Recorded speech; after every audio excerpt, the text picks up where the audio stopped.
ഈ സൗന്ദര്യം എന്ന് പറയുന്നത് ദൈവം നമ്മളെ വരുമ്പോഴേ തന്നുവിടുന്ന ഒരു സംഭവമാണ്. ദൈവത്തിന്റെ ഔദാര്യം. അത് കൂടുതൽ കിട്ടിയിട്ടുള്ളവർക്കായാലും കുറവുള്ളവർക്കായാലും ദൈവത്തിന്റെ ഔദാര്യം കൂടുതൽ കിട്ടി, കുറവ് കിട്ടി, അത്രയേ ഉള്ളൂ.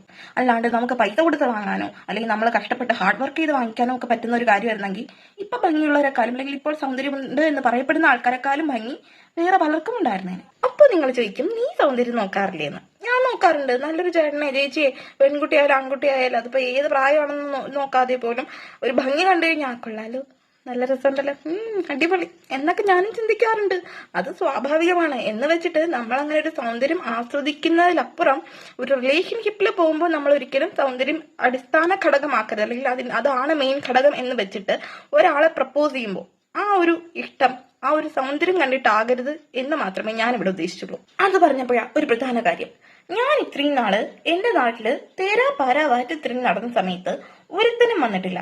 Not the point. ഒരുത്തനും, ഒരാള് പോലും എന്നെ ഇഷ്ടമാണ് അല്ലെങ്കിൽ നിന്നെ കാണാൻ നല്ല ഭംഗിയുണ്ട് എന്നൊന്നും പറഞ്ഞിട്ട് ആരും വന്നിട്ടില്ല. അതേസമയം ഞാൻ ഇൻസ്റ്റാഗ്രാം തുടങ്ങി കുറച്ച് ഫിൽറ്ററൊക്കെ വാരിയിട്ട് അങ്ങോട്ട് റീൽ ചെയ്യാൻ തുടങ്ങിയ സമയത്ത് ഇൻബോക്സിൽ പെരുമഴയാണ് മെസ്സേജിന്റെ. മോളുസേ, എന്താ പരിപാടി? കമ്മിറ്റഡ് ആണോ? എടോ, തനിക്ക് ലൈൻ ഉണ്ടോ? എനിക്ക് തന്നെ ഇഷ്ടമാണ്. എനിക്കൊരു അവസരം തന്നൂടെ? എന്താ ഒന്നും മിണ്ടാത്തെ? ഒരു മുത്തം തരാൻ പാടില്ല അതൊന്നും എന്റെ ഉപ്പാപ്പ പറഞ്ഞിട്ടുണ്ടാവില്ലല്ലോ. എന്റെ പൊന്നു ചേട്ടന്മാരെ, അനിയന്മാരെ, സഹോദരങ്ങളെ, ഞാൻ ആരാന്നറിയോ? ഞാൻ എവിടെ ഉള്ളതാന്നറിയോ? എന്റെ സ്വഭാവം എന്താണെന്നറിയോ? ഇതൊന്നും അറിയാണ്ട് നിങ്ങൾ എന്തെന്ന് വെച്ചിട്ടാണ് എന്നോട് വന്നിട്ട് ഐ ലവ് യു അല്ലെങ്കിൽ എനിക്ക് നിന്നെ ഇഷ്ടമാണ്, കെട്ടിക്കോളാം എന്നൊക്കെ പറയും. നിങ്ങൾ എന്തിന്റെ അടിസ്ഥാനത്തിലാണ് പറയുന്നത്? എന്റെ ഡാഡി ഇതറിഞ്ഞാണ്ടല്ലോ. ഇത് കേട്ടിട്ട് നിങ്ങളാരും മാറാൻ പോകുന്നില്ല എന്നുള്ള കാര്യമൊക്കെ എനിക്ക് നന്നായിട്ട് അറിയാം. ആർക്കെങ്കിലും മാറ്റം വന്നാൽ അത്രയും ആയല്ലോ എന്ന് വെച്ചിട്ടാ. ഇനിയും നിങ്ങൾ സൗന്ദര്യത്തിന് പിന്നാലെ പോവുകയാണെന്നുണ്ടെങ്കിൽ നിങ്ങളുടെ ജീവിതം